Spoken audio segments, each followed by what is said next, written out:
So here's another 8.1 example with a different question than has come up before. So the first part is just like what we've been doing.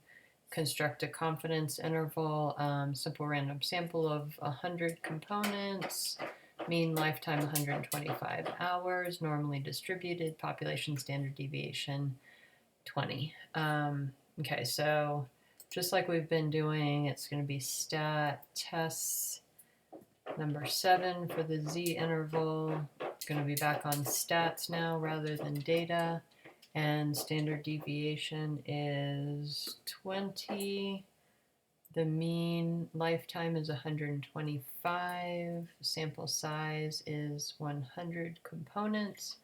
The confidence level is 0.80 for 80.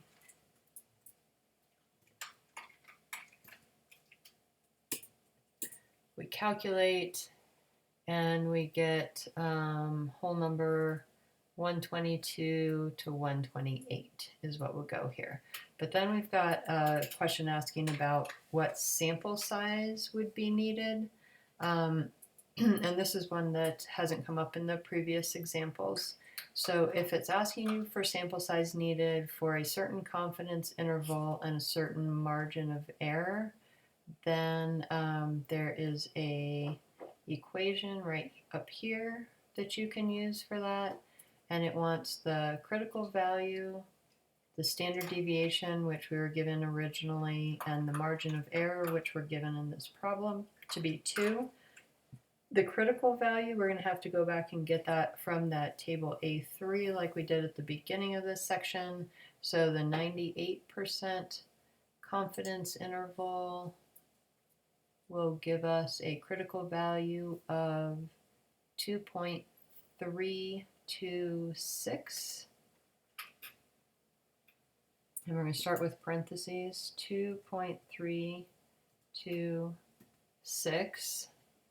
And then I'm going to go back to that equation. So times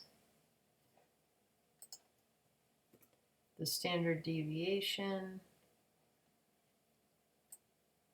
Wow, I just lost that page. See if I can get back there quickly. Yep, here it is. Okay. Sorry about that. Okay. So we put the critical value in here times the standard deviation, which is 20 hours. And then divided by I just lost everything, 2.326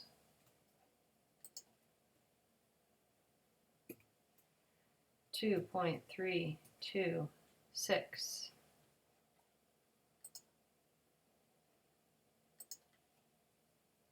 times 20 divided by the margin of error, which they've given us here, which is 2,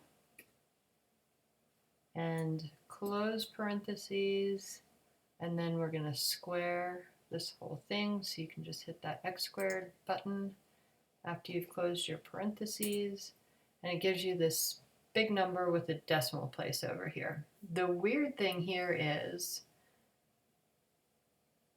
it wants a sample size. It doesn't tell you how to round, but a sample size has to be a whole number because no matter what you're sampling, whether it's people or things or parts or whatever, in this case it's electronic components, it has to be a whole number of parts. So you'd think you would go to 541. But you don't. If you have anything after the decimal point at all, no matter how small it is, you have to round up to the next whole number. And that is because if your sample size was just a tiny bit too small, then your margin of error would be just a little bit too big. And they want the margin of error to be 2, and less than a smaller error is always okay, but a bigger error is not. So just in this question, this type of question, if it's asking for a sample size, If you have anything whatsoever after the decimal point, round up. So this would be 542. So that is it for this section.